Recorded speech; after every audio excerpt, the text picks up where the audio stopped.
सर्वप्रथम या व्हिडिओला लाईक करा. लाडक्या बहिणींनो, महत्त्वाची माहिती तुम्हाला सांगतो. हे बघा, 3,000 रुपये वाटप याबद्दल तुम्हाला माहिती मी देतो. आणि तुम्हाला पहिले महत्त्वाची माहिती मी सांगून देतो.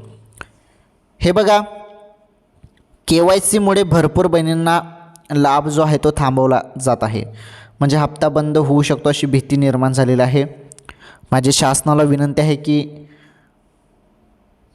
मुदतसाठी वाढ द्या, मुदतवाढ द्या अशी माझी मागणी आहे. कारण जवळपास आकडा समोर आलेला आहे की 45 लाख बहिणींनी अजून KYC केली नाही. तर या बहिणींना KYC करता यायला पाहिजे. या बहिणींचा हप्ता सुरू राहायला पाहिजे. कारण गरीब घरातील महिला असतात तर त्या बहिणींचा हप्ता सुरू ठेवायला पाहिजे शासनाने. आणि KYCसाठी पुन्हा या बहिणींना मुदतवाढ द्यायला पाहिजे. 10-20 दिवस पण दिले तर भरपूर झाले, परंतु द्यायला पाहिजे मुदतवाढ. 3,000 रुपयाची बात झाली तर 3,000 रुपये वाटप आता कोणत्या क्षणी होणार आहे अशी देखील माहिती समोर येत आहे.